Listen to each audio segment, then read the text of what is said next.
Transportation Safety District. My name is Deb Shore, serving as chair. To my left, representatives from the City Council, Cindy Lamb, Jane Raybold, and Roy Christensen. And joining me from the County Board is Jennifer Brinkman, and we will be shortly joined by our sixth member, Todd Wilchin, also representing Lancaster County Board. The RTSD is subject to and adheres to the Nebraska Open Meetings Act. A copy of the Open Meetings Act is posted and available for inspection at the entrance of this meeting room. The notice of today's meeting and the agenda, as well as copies of materials that are being considered at today's meeting, were posted on the RTSD website, which may be linked from both the City of Lincoln and Lancaster County official government websites. The notice, agenda, and materials are also available for inspection at the RTSD offices at 949 West Bond Street, Suite 200. In addition, on June 1st, the notice of today's meeting and the agenda were posted on the City and County's bulletin boards at City Hall, first floor, 555 South 10th Street. A copy of the agenda is also available at the entrance to this meeting room. I also want to mention that we are going electronic. This is our first meeting, so hopefully things will go smoothly. I also want to introduce Amy Cornelius Jones. She will be serving as our new administrative assistant, is doing a great job so far, and we thank Janelle Carnahan for her previous service. I also want to thank Michelle Zoki. She worked very hard on updating the Lancaster County website and helping us go electronic for these meetings. With that, we will call the meeting to order, and first item is approval of the minutes. Need a motion? So moved. Second. Motion from Christensen, second from Brinkman. Call the roll, please. Brinkman? Yes. Christensen? Yes. Lamb? Yes. Raybold? Abstain? And Wilchin's not here. Oh, sure, sorry. Yes. Item number 4, a report of statement of financial activity. Dennis Meyer. Standing in for Liz Thanel, who is most likely on vacation this Who week. seems to be taking vacation every time the RTSD is taking place. So, Dennis Meyer, Lancaster County Budget and Fiscal Director. Today, I am going to talk about the statement of financial activity, just to kind of give you an update. The activity is through May 22nd, and let's talk revenues first. Revenues that have been collected through that date is $4,160,809. When you compare that to the overall budget of the $4.175 million, we're real close to being at 100%. Property taxes that have been collected is real close to that 100%, and we still, with it being as of May 22nd, we still have 2 months worth of property tax to post to that. Again, May and June don't tend to be huge months, but it will push us right up there, right around that 100% of collection rate.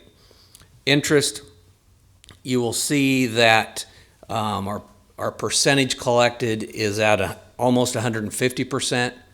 That really is based off of what do we project to spend, which is going to affect our balance. We project that interest, and as you can see, we're at almost a plus 30,000, and it all comes down to, when we talk about expenditures, what we've spent on the expenditure side. On the expenditure side, you will see that we've spent $279,457, which is at a 3% expenditure spent. Most of the expenditures that we're kind of dealing with is our commissions, our operating costs, and then our construction project costs.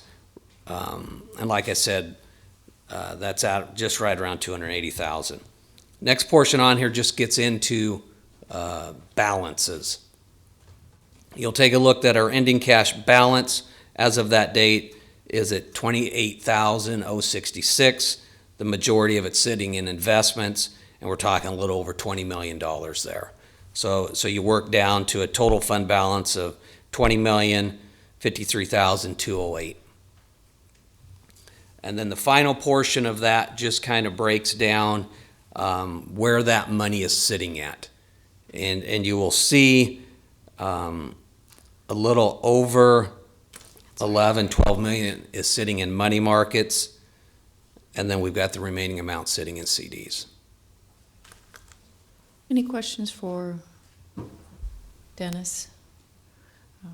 I know we will have some large disbursements coming up here in the next couple months, so while the 20 million seems high, it will be rapidly decreasing as we make expenditures for upcoming projects. If there are no additional questions, we'll take a motion. I move approval of the report of statement of financial activity. Second. A motion and a second. Call the roll, please. Christensen, Yes. excuse me, Lamb, Yes. Raybold, Yes. Shore, Yes. Wilchen's not here, Brinkman. Yes. Motion carries 5-0. Item number 5, election of officers. Members of the board, Roger Feigert. We need to appoint a chair, a vice chair, and a secretary for this upcoming year. So, I move Deb Shore as chair of the RTSD. Second? Well, I appreciate that nomination. I've had this duty for many years and continue to enjoy the work that we do and working with Roger and now with Amy. So thank you. Motion is second. If you call the roll, please. Okay, Lamb, Yes. Raybold, Yes. Shore, Yes. Brinkman, Yes, Christensen. Yes. and I'll make a motion to nominate Roy Christensen as vice chair. Second? It's a great working relationship, and the fact that we have a county representative and a city council representative works very well. Call the roll, please. Raybold, Yes. Shore, Yes. Brinkman, Yes, Christensen, Yes. Lamb, Yes. Motion carries. And finally, we need to appoint a secretary-treasurer. I nominate Jane Raybold as the secretary treasurer. Second? We are nominating Jane Raybold as secretary-treasurer. Motion is second. Please call the roll. Shore, Yes. Sure. Wilchen, Yes. Brinkman, yes, Christensen, Yes. Lamb, Yes. Yes. Motion carries. Yeah, I almost nominated Todd, but he walked in the room, so. Why you should not be tardy to these meetings. Moving on to item 6, interlocal agreement for administrative services and executive director responsibilities. again, Roger Feigert, and for the purposes of those folks that might be watching the meeting or not necessarily aware, with your agenda and handouts and posted on the web was the original interlocal agreement, one of the first and long-standing spirits of cooperation between governments here, between the City of Lincoln and the RTSD.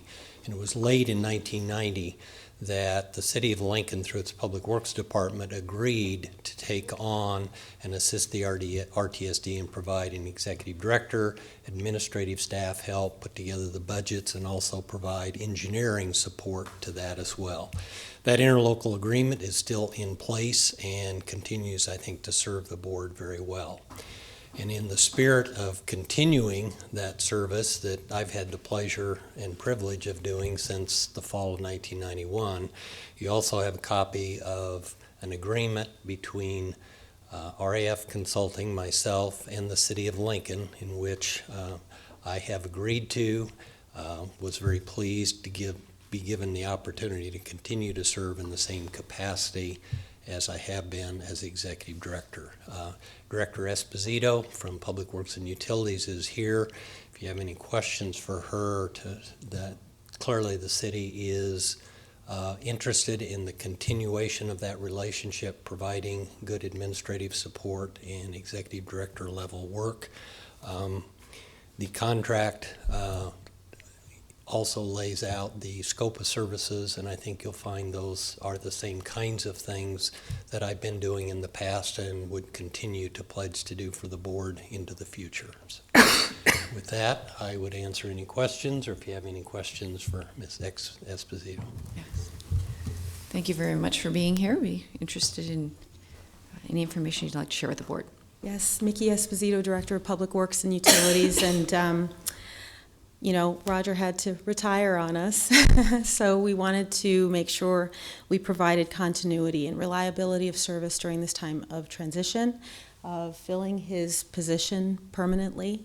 He's agreed to do this for another year of service, and we're very grateful for that service. Any questions? Any questions? I don't know if you had a chance to review the agreement. It has been reviewed as well by legal counsel. There are 2 attachments, but I believe we only need to take action on the one item. Nope.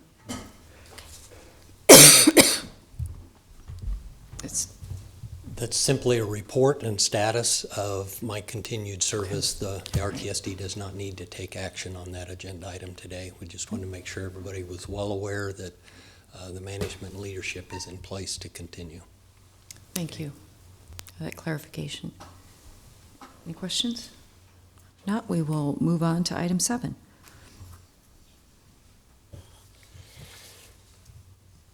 Okay.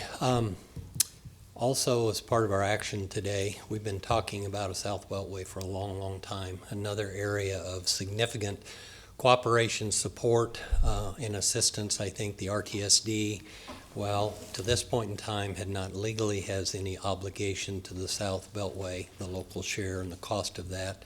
That rests with the city of Lincoln. But the RTSD, over the last at least a dozen years, has voiced an interest and a willingness to support the railroad-related improvements that are associated with the South Beltway. And this board, you have been approving and carrying over money every year for at least the last 4 or 5 years.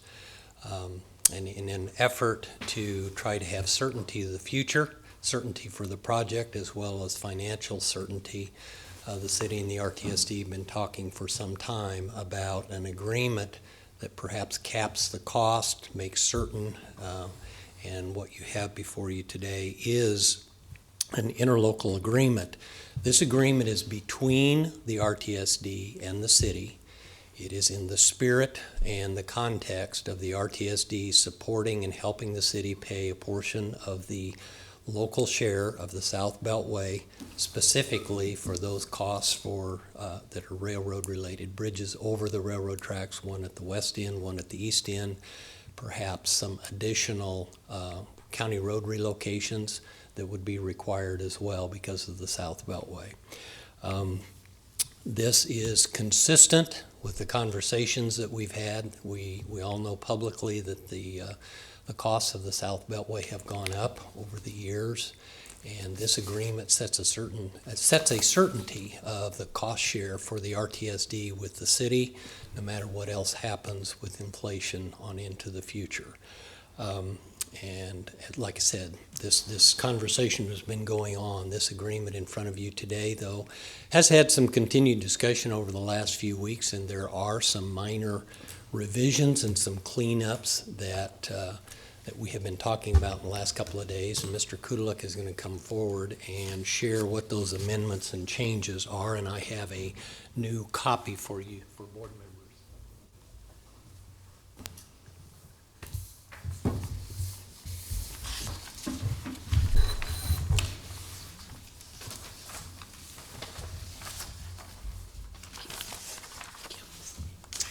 Good morning.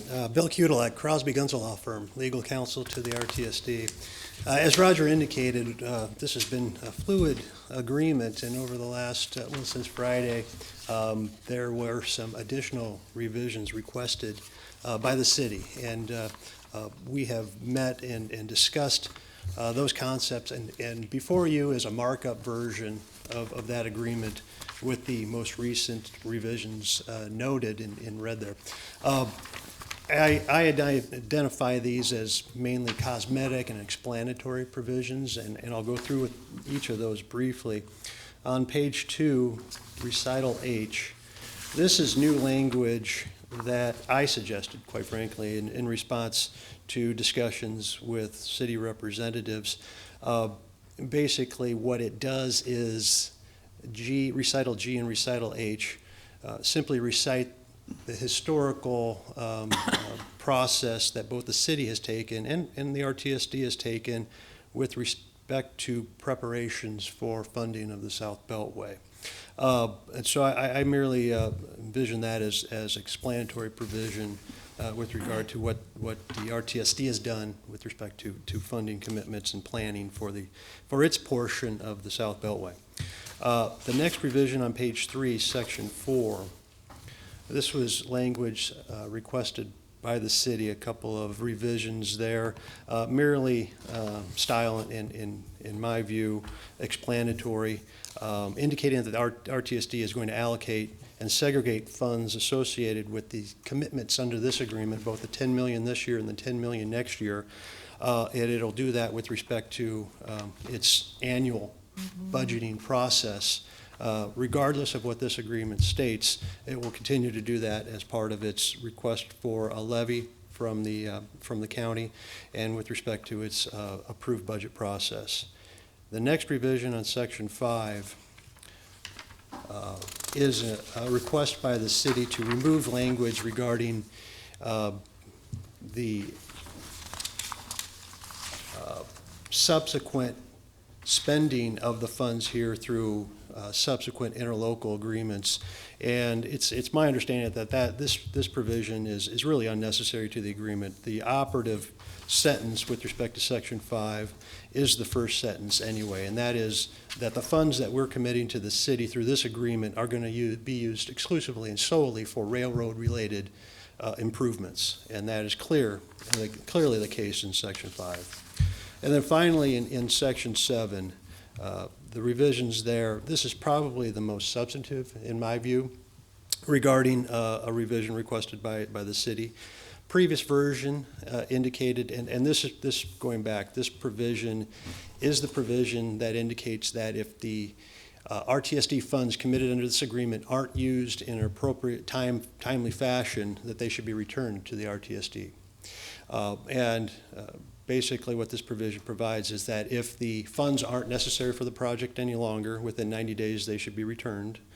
If the South Beltway project agreement is for some reason terminated, those funds should be returned to us. And then finally, and this is with respect to the proposed change, if actual construction hasn't occurred by the 2024-2025 fiscal year, then those funds should be returned to the RTSD. The previous version, this extends that date out 2 years. And I still think that that part of the decision is a business decision of this board. It has no legal bearing other than one of the time factors regarding the return of funds that are no longer necessary or not used in a timely fashion back to the RTSD. I'm here for any questions with respect to those issues. And seeing none, it dawns on me that perhaps for the public also viewing that maybe I should have expounded just a little bit more on the meat of the agreement itself. As we all started off with this conversation, the RTSD's expected or eligible expenses that we had been planning for was in the range of $13 million, and we had been providing an earmark for that each year over a 6-year period. With the update of the cost estimate, those eligible railroad costs were actually estimated now to be in the range of $23 to $26 million. And through conversations and whatnot, and through the ability of the RTSD having saved money and earmarked money for this project to start with, by virtue of being able to make our payments early, and cap those costs and hold down future costs, the RTSD is pledging in this agreement $10 million in FY17 and $10 million in FY18, and capping then the liability of the RTSD at $20 million, even though the RTSD could have chosen to perhaps contributed more. So this agreement at this point in time and paying those monies out before September 1 of 17 and September 1 of 18 put a certainty and a cap to those dollars, and I think further it advances money, and somebody needs to take the first step and get started on the Beltway, and I think clearly this agreement is exactly that. So I would answer any questions that you might have as well. Cindy? Thank you.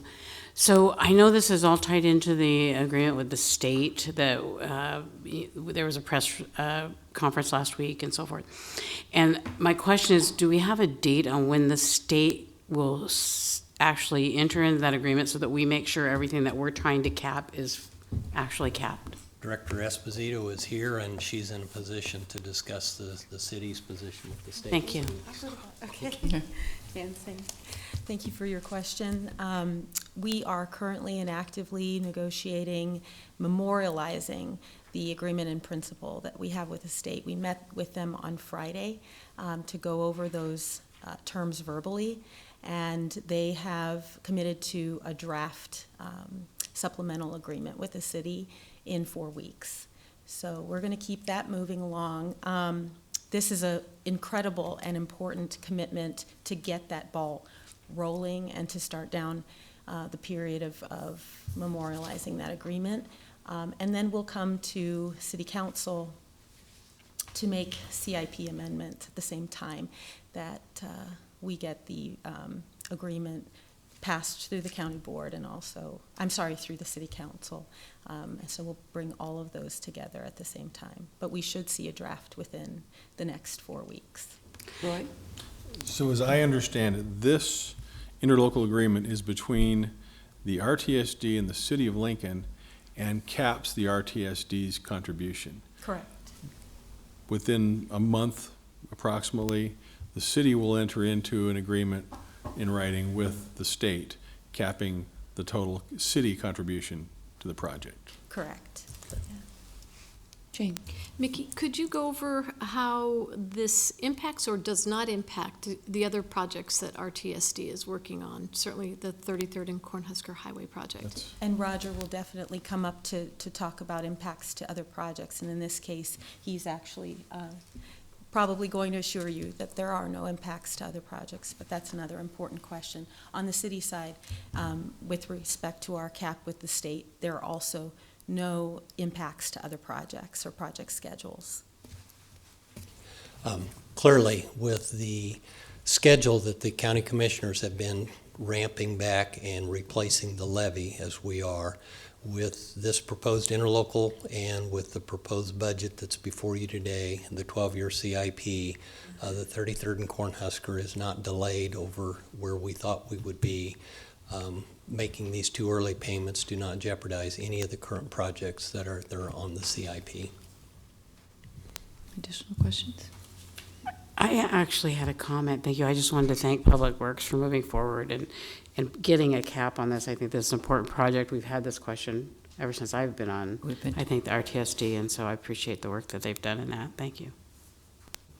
If there are no further questions, we'll entertain a motion regarding the interlocal agreement. I move approval of the interlocal agreement. Second. Motion is second. Call the roll, please. Wilchin? Yes. Brinkman? Yes. Christensen? Yes. Lamb? Yes. Raybold? Yes. Shore? Yes. And an additional thanks goes to Mr. Kudelik when we say this was hot off the press. These final adjustments were made this morning. I think he jogged here from his office to have them for our review. So thank you. Roger, current budget status. Thank you. Along with the agenda was a current status. Those receipts on our one-year budget sheet for both O&M and capital improvements were expenditures posted through May 22nd. In the operating budget, there's still some superintendent executive director dollars of about $23,000. Those have been billed, and the RTSD is in process of making those payments. So I think we'll be right at 95 to 98% of the operating budget gets paid out this year by the end of June, which is the start of our new fiscal year.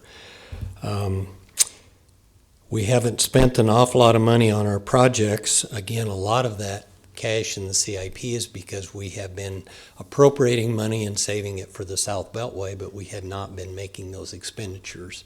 Should the budget be approved today, one of those big expenditures would be made.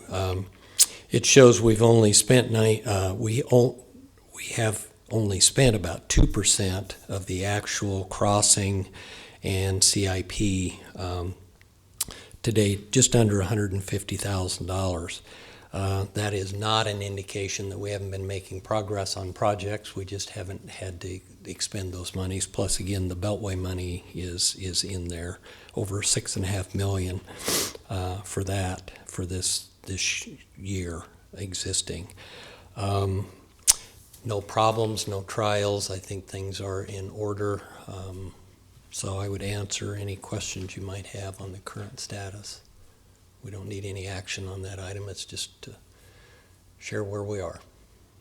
Any questions? If not, we'll move into report of project and crossing updates. Let's see. Sure.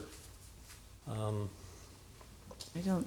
Before we go there, the first crossing update that I had on here was Jamaica Trail North Connection. And Sarah Hartzell from Parks, Would I we hope, get? was going to be here. Let's maybe- go through the others and see if Okay. she happens to show up. If not, we'll go See from if there. we can find her. Pam Dingman is here to talk a little bit about West Whitstruck. If you'll remember, we have kind of an odd county road crossing of the tracks in the far southwest corner of the county. And we had hired Olson and Associates to do some analysis of 2 or 3 options in there. And after meeting and visiting with the county engineer last week, we think we need to maybe take a step back a little bit. And I'll let County Engineer Pam Dingman tell you a little bit about that and what our goal is. So in looking at this, this particular crossing, which is odd to say the least, I think everyone who looks at it has the first question, like, how did we get here? And that's a question that we have a lot, it seems like, out in the county roads. Do we have a map? I do not have a map of Okay. it today. So with that, there is also a crossing that is very rough and doesn't meet current standards on Parker Road, which is a half a mile south of this location, and then again on the county line road that we share with the adjacent county. And in this case, then Department of Roads mentioned to us that they have additional concerns in our adjacent counties. So we're really looking at three crossings, possibly 4, one not in our county, that they would like to look at from a holistic standpoint to come up with a solution for. And so with that, we decided just to take a step back, and Department of Roads has indicated that they would like to see 2 of these crossings maybe closed as a solution. And so what started off as something very simple has become something very complex. And I think that we have I think we have a solution, or some solutions we can look at, but we just wanted to dial back and make sure that we weren't looking, that we weren't looking at a micro solution when we really needed to look at a macro solution. And so Roger has brought a exhibit showing this intriguing crossing. There's a button I think you need to push to. They're supposed to switch back in the back, but We'll give it a minute. It's doing There it it. is, There we go. perfect. Okay, so this is Whitstruck Road, and what happens is it comes down to this crossing, and what we have in this area is actually a flashing light alerting drivers that this is a 1-lane road. And then we're actually, and it's a little difficult to understand from the photo, we're actually on top of the embankment. You take a hard turn down to the bottom, 1-lane road in the bottom, and then you climb up again about 10 feet to the top of the other embankment, so that your car, once it is down at the 1-lane crossing, cannot be seen from the top.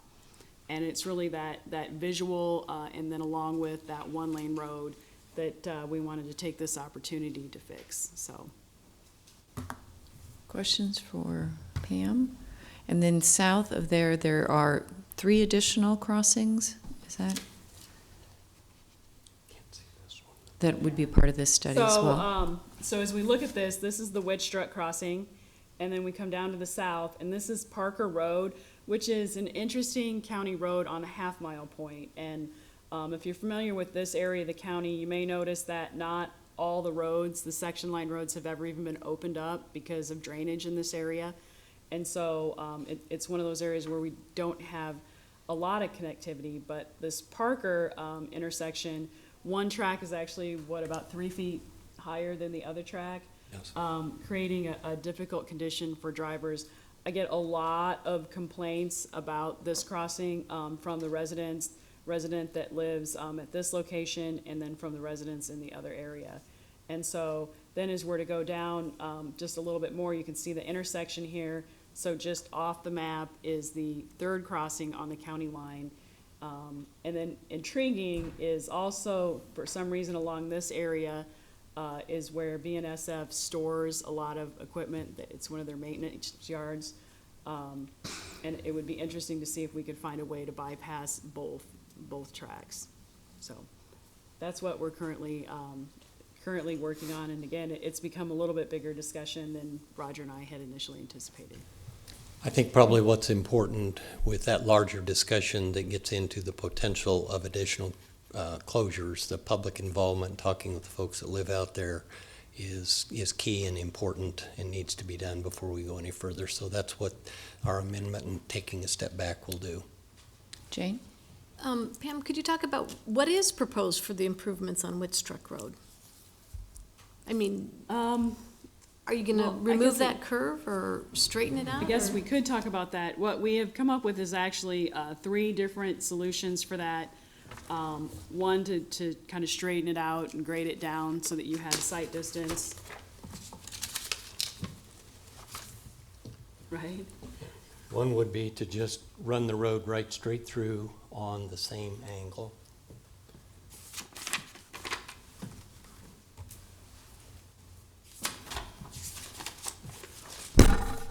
A second alternative would be to come and cross the tracks at about a 15-degree angle, not exactly 90 degrees. And so that alternative is being studied. This alternative showed what it would take to come in and go across the tracks exactly at 90 degrees. And as you can see, it had significantly more effect to the abutting property. And while that was an alternative, and we've talked about that, we've kind of removed that from consideration just because of the additional encumbrance into the property. And then we had talked about an option that would close Whitstruck and redirect traffic here and over on West Parker, and improve this crossing and probably improve the crossing down below. But that's what started the conversation of maybe consolidating the roadways, maybe more than one closure, and maybe if there were more than one closure, that the Nebraska Department of Roads perhaps becomes a partner in helping to pay for roads or lights or safety improvements like at 142nd Street or another location out there that makes it safer for the traveling public. So those were the ones that were looked at so far. And of course, Southwest 142nd Street is the county line, and per the 1965 road classification agreement, we have an interlocal with Saline County that rotates maintenance every 1.5 miles, but states that if there is major work to be done, that we will coordinate with the adjacent county. Jane, do you Yeah. additional question? Have you done cost estimates for each of those options that you just reviewed? We're talking about the feasibility study here. Yeah, We're we're- backing away from it. So we don't. I understand. So we but- don't, that's what the feasibility study would tell us. Yeah, I don't have a number for each of those Okay. options yet. We thought we should not put those forward before we look at the other closure options. Okay. Okay. Thank you. All right, thank you, Pam. Thanks, Pam. Hobson Yard. Hobson Yard is looking at the evaluation of possibly running a new track through the BNSF Hobson Yard in lieu of doing a quiet zone along the Amtrak line that heads southwest through South Lincoln. We had done a fairly exhaustive quiet zone evaluation, and as we costed it out, we came to the conclusion that maybe there was a better alternative long-term that didn't create a quiet zone, but maybe eliminated those crossings. We have continued to meet with the railroad. We had a lengthy list of questions. Olson Associates is our consultant doing that work. We have the answer to some of those questions, and our consultant is currently working on what the costs of those would be. Certainly the railroad has a concern that they need to be made whole, and anything that they would do on that line that goes southwest, that's the line that Amtrak runs on. And BNSF has an operating agreement with Amtrak, and they have to make sure that the conditions are met if they move to another route. As I've reported to this board before, the railroad is, I think, stressed. The current BNSF project manager covers all of Nebraska, Colorado, and Wyoming. She currently has over 400 active projects on her list. So sometimes you have to pick and choose, and we have been asking them to continue to work, and we'll talk a little bit more about it in a little bit here on 33rd and Cornhusker. But so the Hobson Yard is a little bit lower priority than 33rd and Cornhusker as they were reviewing, but they are working on it, and we're going to continue to refine that estimate. It's been quite a while since we've been back out and publicly talked to any of the neighborhoods or people that live in that part of town. I've asked our consultant to put together a little flyer or an update of where we are on the project, what we're doing, and why they're not seeing anything out there, and we will be working on a process to get that distributed to the neighborhood and business associations in the area over the next month. And Silas, did you have comments you'd like to make with regards to the Hickman project? I think this would be an appropriate time. I get to have the fun part. So I am here to say thank you very much. I know this is a little late, but we had a change in city administrators, and I'm back. So one thing is that, we have partnered, and you have partnered the county on a lot of projects, first at the viaduct going through 68th Street, big safety improvement, and also the Hickman Quiet Zone. So I have a plaque here. I'll give you 1 minute. I'll read it to you. But thank you to the RTSD board, director, and engineering staff. I know Rick's here also, for making railroad safety a priority for all of Lancaster County, Nebraska. The established Quiet Zone is an immense asset to our community and the continued growth of southern Lancaster County. So thank you all. I know there's one new board member, but we definitely appreciate your support over the years and everything that you do. So thank you. Thank you, Silas. I certainly appreciate the recognition, and as you mentioned, it's a partnership between the RTSD, City of Lincoln, and many rural communities in Lancaster County to improve safety. So, thank you. Any update on the Jamaica Trail, or would you like to move that farther on the agenda? My understanding is city staff confused 11 o'clock with 1 o'clock, and Sarah Hartzell's on her way. I think we could continue through the agenda as long as we heard the update from her prior to consideration of the budget. Okay, then let's move to item 10. Okay, item 10 is consideration of a theoretical structure contract regarding 33rd and Cornhusker project. This is a proposed engineering contract between the RTSD and Olson Associates. One of the requirements, federal rail rules, are that a railroad is required to participate and provide 5% of the theoretical cost of a bridge or a structure over the railroad tracks. I don't think 5% is nearly enough, but that's what the law says. And so we, several years ago, had done some estimates of what it would cost to build a theoretical structure. And when I say theoretical, that simply means you would go out there and draw a line of a bridge that could be built, but you would never build it because it doesn't hook up to the correct roadways. It just goes up and over the tracks. We did that for 33rd. We did one for Adams Street. It's crucial for us to update those costs because those numbers become key in our negotiations with BNSF. And we'll talk a little bit about their contribution when we talk, and Chris talks about the MOU. But that then is the justification for the RTSD to ask for more than $1 million or $2 in that project. That information would be used as we go through the next step and get into preliminary engineering and start actually thinking about a construction and maintenance agreement with BNSF. So, and forgive me, I'm going to forget, I think we are talking about a total just over $18,081.07. That would include updating the cost estimate that was done for 33rd Street, Adams Street, and we're also including an estimate for 44th Street, should that become part of the discussion of the overall project out there as well. And Olson Associates are here to answer any questions you might have about the contract or the need to do that. Jane? Roger, I just have a question on the compensation side for the supplemental services. It's on page, I don't know what page it's on. It's in section 2, compensation. Is it customary to have a reimbursement of actual plus 15%? Yes.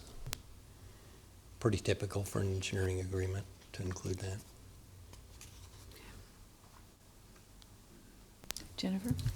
So talk about what you mean regarding 44th Street. I know that a quiet zone was implemented there and probably many years ago, but I spent many years as a child counting cars at 44th and Cornhusker. Okay. So I'm curious, does this study mean that we would look at an actual bridge over the tracks at that location?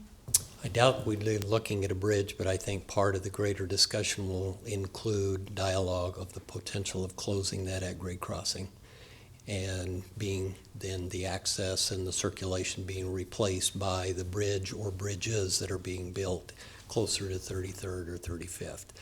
Obviously, the railroad, first and highest priority that they support is closing crossings.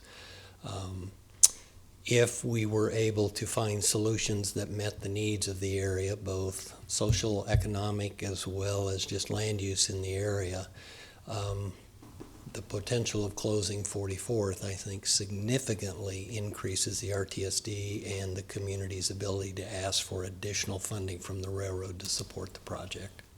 Can you tell me the order in which we then engage the businesses in the area, the neighborhood, those kinds of, is that after this theoretical study is done? Yes, clearly. The theoretical gives us the data, and when Chris Humphrey comes up and talks about the MOU for 33rd and Cornhusker, she'll talk a little bit about schedule and process and the things that are going to happen. This information would simply be information we would have in that next big step of continuing the NEPA process. Okay, thanks. Okay.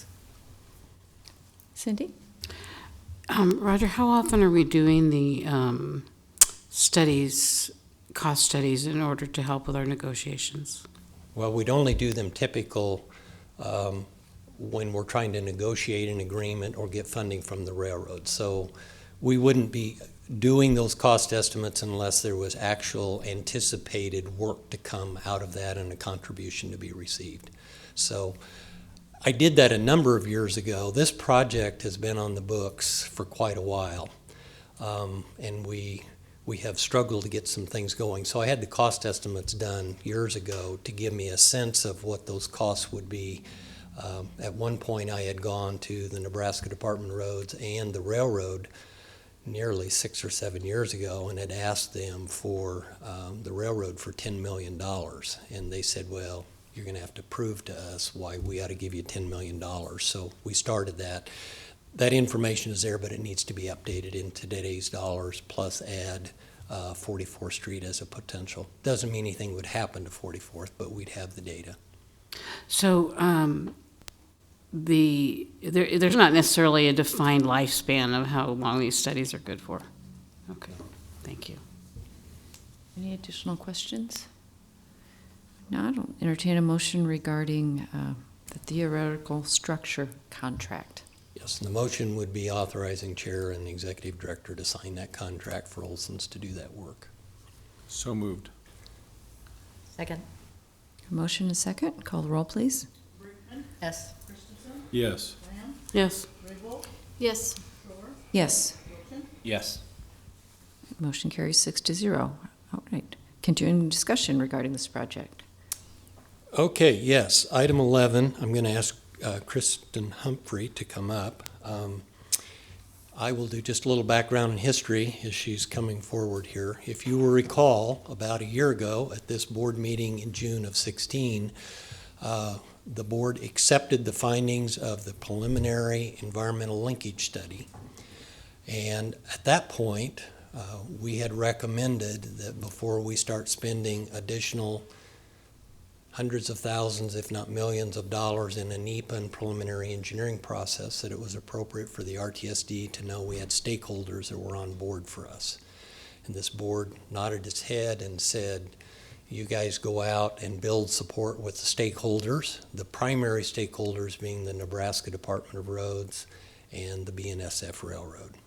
There may be others down the road, but those are the key ones that have the potential of funding, support, and the wherewithal for this project to become a reality. And I'm excited to say that I think we're here today. We have one of the 3 sets of signatures on a document, but I'll let Chris kind of talk a little bit about what's in the MOU, what we've asked, and then if you approve this MOU today, what you are authorizing us to continue and move ahead with in the upcoming months in this next fiscal year. So, Chris. Okay. Hi, I'm Chris Humphrey. I'm the project manager for the 33rd and Cornhusker project. And before I talk to you about this document, I just want to kind of refresh your memory on where we've been. So we started down this path with this project in June of 2015 with the start of the Pell study, which is a high-level environmental study, where we also took a look at a lot of different alignments of the roadway system through there. And we completed that in about a year. That was fully reviewed and approved by NDOR and FHWA last fall. During that process, starting in June of 15, we had different public meetings, and we told the public, we're going to go through a period of time where to them it looks like the project's kind of dark and we're not doing a lot of things, but we've been doing a lot of work behind the scenes. And one of those things was this MOU that we've been working with BNSF and NDOR to write and then review and then ultimately execute it. So NDOR has executed this contract, so we're in front of you today asking for you to take motion action on it. But basically, this MOU is just a general document outlining terms moving forward in this project. We agree to work together with BNSF and NDOR to achieve the goals, to find mutually beneficial solutions to it. It generally outlines the financial responsibility that we will have on this project moving forward in the future. All those detailed agreements will be drafted and executed at a later time, but this is just basically a general MOU where everybody agrees to move forward in the right direction. So as Roger was talking about the theoretical costs, this MOU speaks to BNSF's responsibilities with their regulated 5%. So basically of the theoretical structure, that includes preliminary engineering right-of-way costs for that, at the crossings with active warning devices, which in this case, all of them have those active warning devices. NDOR's contribution is up to 50% of the construction contract, and it has a cap on it. And RTSD will be contributing 100% of the cost of this next phase, which is the planning, environmental, and preliminary engineering portion of this project. So, as Roger was talking, with execution of this MOU, we would like to move forward into the next phase, which is planning, environmental work, detailed environmental work, and preliminary engineering. So we just want to make sure, taking the results that we had out of the Pell study, studying them a lot more in depth, taking a look at those alignments that we have for the roadway system, making sure that they fit into the land use plan that we currently have, as well as looking at those land uses going in the future. We want to make sure that we're not prohibiting anything with these new alignments on there. Jane? Chris, could you go over the costs again? I'm looking on the page that has the costs for the 2 options. And you said NDOR will commit is 50% of the construction costs or 50% of the entire project? Up to 50% of the construction cost, And and then- capped at $25 million. Okay, and then it looks like per the lowest estimate, the construction cost could be $30 million in 2016 dollars. Is that correct? Correct, in 2016 dollars. And then, so the balance of the construction costs would go to the RTSD? Or BNSF. And then another item in this contract as well, it commits us to going to look at different federal grants that may be out there. And if we are successful at obtaining any of those federal grants, then the proportion of NDOR, BNSF, and RTSD funds would be lowered proportionately to that grant that we receive. Okay, and then so I understand it, then BNSF would be responsible, say if the cap from NDOR is 25 million, then BSNF would conceivably give 5% of the balance of the construction costs and 5% of the right-of-way costs and 5% of the service costs, or? The 5% cost from BNSF that we're talking about is of the theoretical structure, so it doesn't really relate back to this per se. So it's that cost of just if. The construction. Well, their 5% cost includes construction, preliminary engineering, and right-of-way costs of the theoretical structure.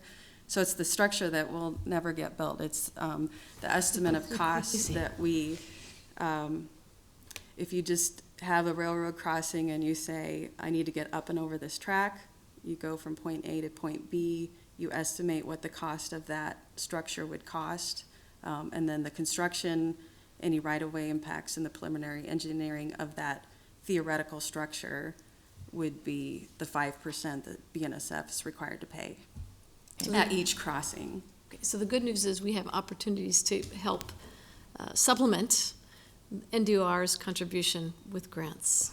Correct, Okay. and we will be pursuing those. So this next phase, we're estimating it to take 3 to 4 years. The environmental action that will be needed on this project's pretty substantial, and we obviously want to make sure that whatever alignments that we have out there are going to work. So we're going to take some time studying that a little bit more in depth as well. So after this next phase, then we'll enter into another agreement for final design services and then move on. And that'll be about the time that we start getting into those detailed discussions with BNSF on the actual operation construction agreement with them.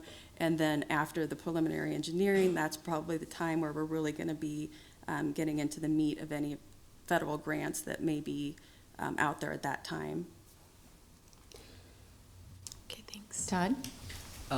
Chris, I have a question about item C. When it talks about the Appendix A and the different alignments. When at the very last part of the last sentence, which is alignments are subject to modification. I mean, can you kind of explain how much possible change are we talking about? Because I know that we've gone through, and I know these Pell environmental assessments, you know, I mean, there's, I guess, a level which too much change is not acceptable.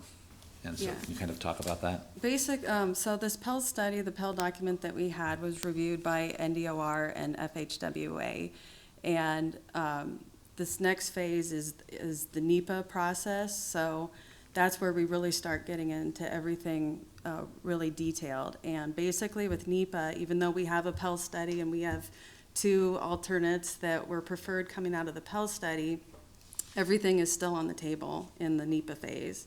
So we will still need to determine what specific alignments that we'll have moving forward to do preliminary engineering and more specific environmental work on it. Our last public meeting was in the spring of last year, and at that meeting, we received comments on those alignments that came out of the Pell study. There's some concerns with, since that was at a high level, you know, there's some concerns with how traffic would still flow in the area, maybe at a smaller level, south of the tracks, north of the tracks. And it just kind of gave us pause to, is this the alignment of 33rd Street, the alignment of Adams Street, how it's connecting to Cornhusker Highway? We just want to make sure that all those movements, all the access to businesses or residential communities are made whole, and that we're not putting an undue burden on any one of those entities. So we'll just be taking another step back, taking a look at those alignments, seeing can we make them better? Is there something else that we can do? And then taking a look at the costs, of course, as well, associated with any modifications that we do to them. So just to follow up on that, because I know at the last project that we did, there were some delays and some cost overruns that resulted in changes made by the railroad.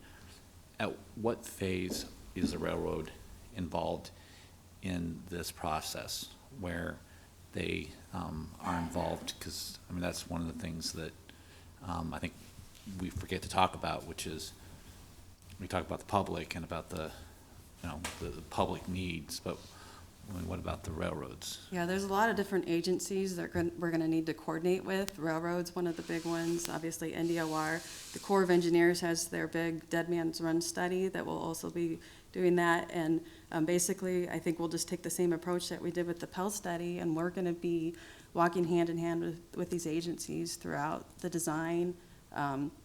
Typically, when we have well, in this particular case, when we refine, if there are any refinements to those alignments, we'll be working with the railroad early on with those. Each of the plan set submittals that we have, we're working with the railroad on them. And it just helps keep them engaged with the project. It helps make negotiations easier, so they're up to speed on what we've been doing. If there's any design constraints that we need to take into consideration as we're getting into more detailed design, we'll be working with the railroads on those as well. Thank you. Just a couple questions. The RFP will be issued after this MOU is completed. When is the RFP for the services that you mentioned? And then also, just remind us all of a groundbreaking date. Okay. So the MOU, our goal would be to execute the MOU. Once that MOU is executed, we would issue the RFP, have consultant selection, and I think as long as everything goes fluid, I think that we would be able to come to the board in December meeting of this year with a contract ready for the board to take action. We'll probably do this next phase in a series of contracts, be it the planning one being the first one, and then once we know what that specific alignment is and what we're going to design and what we're going to really study for the environmental, that would be a separate contract, either one or two contracts moving forward. So this next phase would be about 3 to 4 years. Final design could take probably 1 or 2 years, and right-of-way, since there'll likely be acquisitions, there could potentially be relocations, that would be another couple years. So groundbreaking for construction would probably be around 2026, I'm thinking. So it's a marathon project, so, but, I have received some phone calls from the public, just to let you know, and they're wondering if the project is still on track, and we said yes, and we'll probably be out in front of the public next year then. Most recent updates will be on the RTSD website. There's a link to projects, and any updates will be posted there, so. Correct. Please check. All right, so we're looking for a motion to approve the MOU between RTSD, BNSF, and NDOR. We are. Before you're doing that, I might simply make a statement so it's crystal clear what your action does. Your action in approving this would allow Chris and I need to continue to work and get the railroad signature on here. We'd ask in that motion that if there are editorial or administrative type changes, that we could work with our legal representative and the chair to make those changes in the MOU itself. If the changes are substantive and significant, we'd bring the MOU back in September Your approval of the MOU today only authorizes us to move ahead with putting together the RFP, going through a selection process. We'd have to come back to the board to sign a contract, and one or several of you will be involved in that scoping and selection process as well. We should also remind ourselves that we aren't doing this in a vacuum. There have been conversations with city administration, public works, and the planning department, and a piece of that next RFP takes into account some land use, some sub-area planning that ought to be done, needs to be done in that area, and the city is interested in participating with the RTSD for that. So that component will be in the RFP, and we'll have further discussions. We need to include the city and make sure that we have all those pieces included before the RFP goes out. I would make a motion that we authorize the RTSD chair and executive director to sign the agreement with the Nebraska Department of Roads and the Burlington Northern Santa Fe Railroad with the ability to make editorial changes to the memorandum of understanding after consulting with attorneys and engineers. Second? Okay. Lamb. Pick one. All right, we have a motion and a Speak second. with one voice. Oh, perfect. Call the roll, please. Christensen, Yes. Lamb, Yes. Rabel, Yes. Shore, Yes. Wilchin, Yes. Brickman. Yes. Motion carries 6-0. Item 12. Madam Chair, before we go to 12, Sarah Hartzell from the Parks Department was here. I'd ask if she could come up and share with us the Jamaica North Trail connection. Sarah, thank you for being here. Thank you. And I would remind everybody, this is a project we've talked about for several years. We just hadn't formally put any funding in yet for it.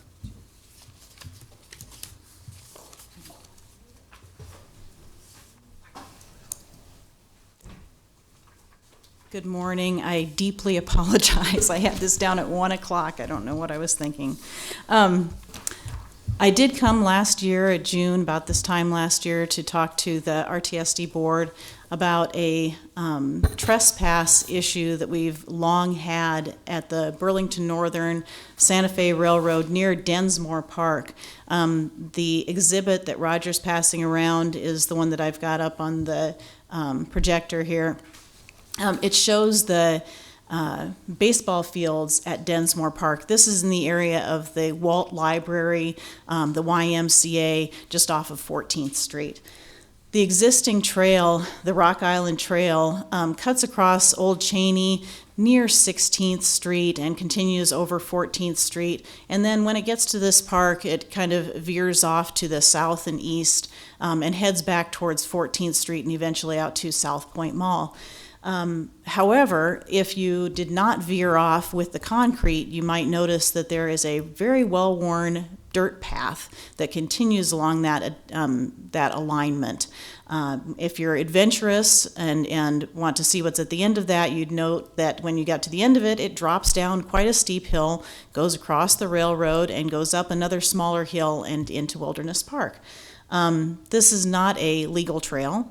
It is, however, a very well-used trail, and as evidenced by the compacted dirt and all of the vegetation that's kind of driven back by the pedaling feet that go down that trail. And it's a dangerous condition. That railroad is a double track at that point. Lots of trains every day. I'm sure Roger could give you the actual count. Some of them moving quite fast, big coal trains and that sort of thing. So over the years, the railroad has tried to abate this condition. They have a small structure actually built out there now that I'm assuming they can stand in to watch, but they also sit in vehicles and watch. They issue tickets, to trespass tickets when they catch people going across that dirt track there. But, you know, of course, better than tickets would be people not going that way. It's a very dangerous condition. However, it's a condition that we don't see stopping voluntarily. In addition, we've got our Jamaica North Trail that's on the other side there, which is probably the most direct route for the southwest part of Lincoln into downtown, the university, Haymarket, all of those areas. I anticipate that over the years, as that trail is more and more well used, that will be a main commuter route for anybody who worked downtown and lived in the southwest part of Lincoln and wanted to ride their bikes to work. This project was actually one that has been in the comprehensive plan for some time. It is also a project that GPTN, the Great Plains Trails Network, is highly interested in. And they approached us about a year and a half ago talking about, getting this project going again. There have been some attempts to make some grant applications for this. However, it's a very high cost application. The last application that was made was looking at about $927,000. The application was made to the Shields Foundation, and it was not granted. So it's a big cost for one entity to carry.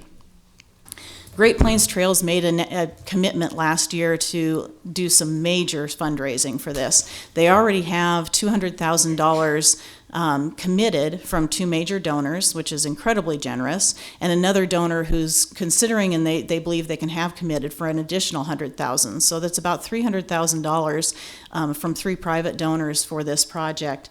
In addition, they've committed to doing fundraising from smaller donors through campaigns for this project as well. The City Parks Department has also reviewed our budget. We think this is an important project, and we're looking at our capacity to divert some of our major maintenance funding towards this project. So what we were looking at, and I believe that Roger is going to be presenting, is a request from the RTSD for approximately half the cost of this structure, the other half to be funded by private donation and by some park funds. We're looking at about $200,000 per year for the next 3-year budget, starting in the 2017-18 budget. And during that time, $300,000 in GPTN major donors, about $115 to $125 in smaller donors, and that same amount from the City Parks and Recreation General Fund. The design at this time is to come down that dirt alignment, have a bridge that goes directly at 90 degrees across the BNSF, and then another ramp that came down, which would basically be a bridge ramp, because it comes in so high and we don't have enough right-of-way to do an earthen ramp. We pretty much have to do a bridge down towards the Jamaica. An alternative that we're looking at, and this will come out in the engineering, is to continue on that alignment and just go straight across to here.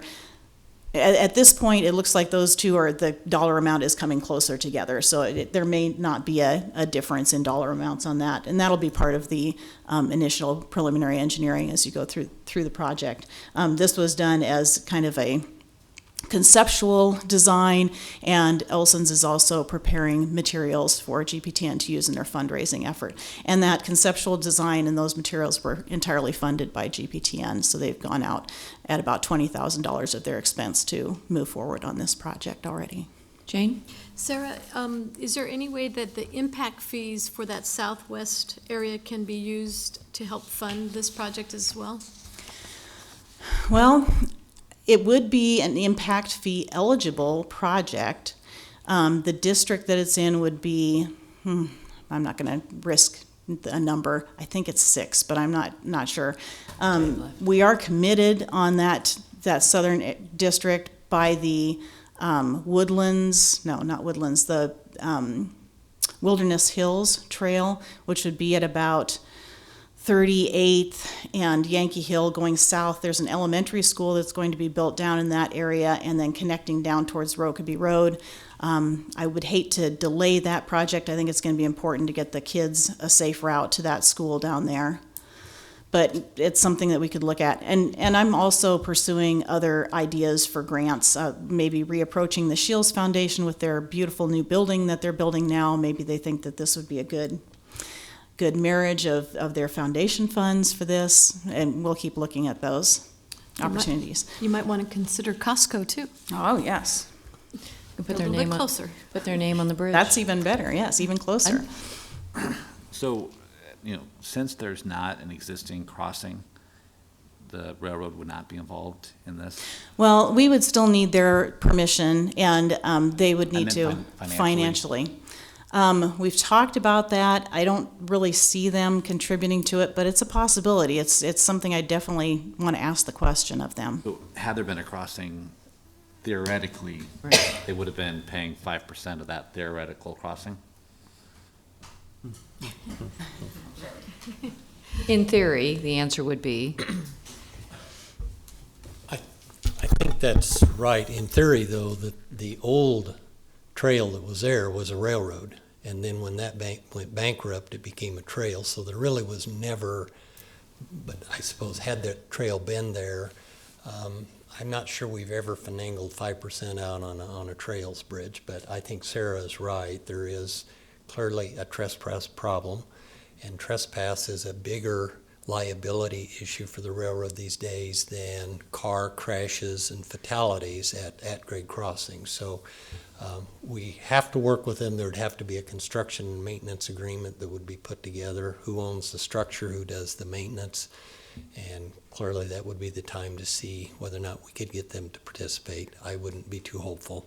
Don't hold your breath on that one. And we have gotten verbal support from them. They think this is a good idea. I did write a letter to them about 2 months ago, and I'm hoping for some actual written support that says that they'll cooperate with moving forward. Jane? Didn't you say in your earlier remarks that oftentimes BNSF has to put someone down there or catch people? Just think of all the money they're saving them from that technician or spotter can go and do other railroad crossing. Will you come to the next efficiency. negotiation meeting Yes, with me, please, Jane? please. I need your help. I'll come. Okay. I'd be delighted. So we do not need action at this point because it will appear as part of the budget discussion. Yes. Okay. Thank you. Thank you, Sarah. Appreciate you coming. It is 12:10, and I just want to remind everyone that we do have a Commons meeting starting at 12:45, but I don't believe they can start without us because we would be the majority of the group. So we will move on to item 12. The RTSD continues to use outside services that are very efficient and I think very cost-effective for the department and for the board. And William Kudelik is here, our legal representative, to explain the proposed legal contract for the upcoming year. And I might say the service has been outstanding, and there hasn't been an increase in their discounted rate that they are currently charging for a number of years. So, Bill, if you would. Sure. Bill Kudelik, Crosby Gunsel Law Firm. Certainly appreciate our firm's longstanding relationship we've had with the RTSD. Appreciate the opportunity to work with Roger and board members. Briefly, because I know we're short on time, this contract predominantly is the same provisions that we've had in place for several years. With the exception, there has been a slight rate increase that I need to point out. Last rate increase for our firm under these contracts, I went back and looked, was in 2010. It's still, the rates reflected in this agreement still do reflect a discounted rate with respect to our firm. I think that's important for our firm's public service, but there does reflect a slight increase. Any questions with respect to the contract that's been at least proposed by our firm? Todd? Just one quick question. Over the last few years, approximately how many hours are annually attributed to this contract? Well, I'd have to go back and look.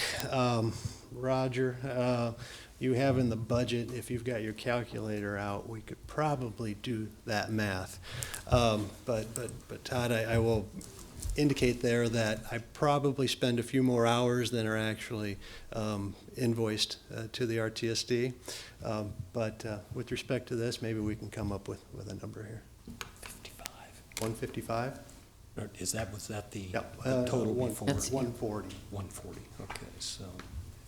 let's see, 55, 86,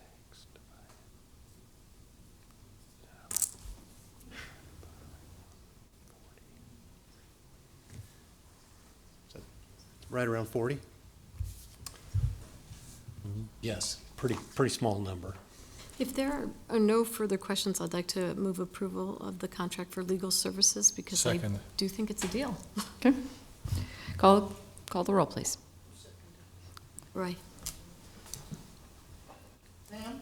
Yes. Raybold? Yes. Shore? Yes. Wilchin? Yes. Brinkman? Yes. Christensen? Yes. Thank you very much. We'll look forward to another year of your outstanding service. Thank you. Contract for accounting, budget, and auditing.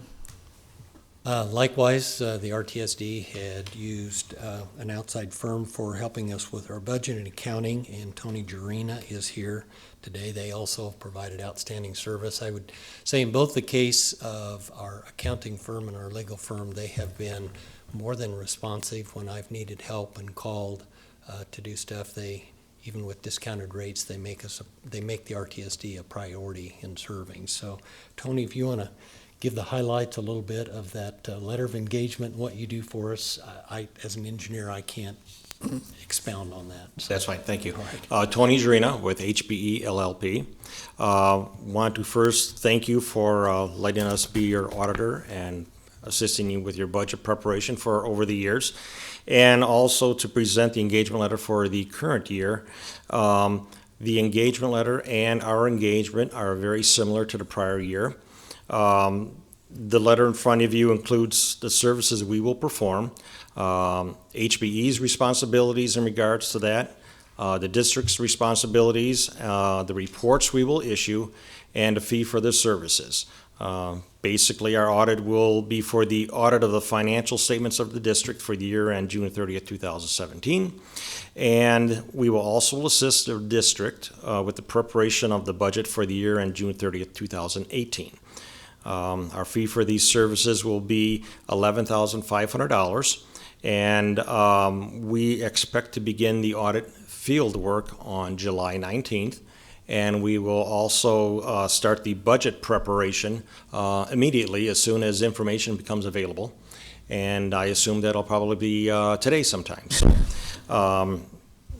That is basically a summary of our services, and last year our fee was $11,000. This year it's $11,500. Any questions? Jane? So this represents a 2-year for 2017 and 2018. Well, 1 year worth of services, because we have to budget for the year end, for next year ending June 18th. The budget will be for the year end in 18, but the audit will be for the year end 17. Thank you. Any other questions? I would make a motion that we authorize the chair to sign the engagement letter with HPE. Second? Call the roll, please. Raybold? Yes. Shore? Yes. Wilchin? Yes. Brinkman? Yes. Christensen? Yes. Lamb? Yes. Thank you, Tony. Thank you. Moving on to our final item, proposed 17-18 budget. Okay, I'm going to go ahead and choose to pull up that attachment so in case there is anyone out there watching. This is new to me as well, doing this electronically, so there were actually 3 attachments to the proposed budget that you had for the public. And again, the top portion, the budget is operating expenses. We're proposing to go from just under $80,000. We have a proposed operating budget of $85,500. That's a 7% increase. The bigger piece of that were the increased costs for insurance that we spent time talking about over this last year, picking up professional liability, officials, liability insurance, making sure that board members were protected and covered. And I found that I guess we've moved ahead in the day and age of making sure that we have our I's dotted and our T's crossed, and I have spent more time with Mr. Kudelek, so we increased the amount for the legal services. They went up. As we move down to the lower portion, it's called construction projects. The first part of that is railroad crossing improvements. Historically, we have been budgeting a total of $300,000, $250 in the city and $50 in the county. We'll continue to do that. Should there be an increase or more in the one versus the other, we can always move that money back and forth. Looking down through the rest of the construction projects, continuing, the city is finishing 91st and Yankee Hill. That's a new roadway, four-lane roadway with medians, gates, and lights. The city has pretty well got that constructed, but they have not yet billed the city for that easement, so we are carrying that $500,000 over. Southwest 40th is done.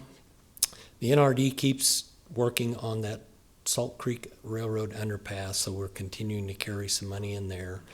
Miscellaneous engineering and emergency and safety, typically we've put $100,000 in there to help us with activities. That's where we took money to help on West Woodstruck when the county needed some help there. So those are there and available. 33rd and BNSF Crossing, we've got $1 million in there, and then subsequent years we have money laid out. And as Chris talked about, maybe some multiple contracts over the next 2 or 3 or 4 years, and we'll continue to work with Mr. Kudelik on exactly how those are structured, such that they meet the requirement of the RTSD having an appropriate amount of funding available to enter into a contract or amend that contract. Big significant change, the South Beltway, you'll notice we have put our lump sum payment of $10 million in there. You approved an interlocal agreement today, and when the new budget year is passed, if you've approved this budget, that would be the authorization for the city to invoice the district for that $10 million on or before September 1st.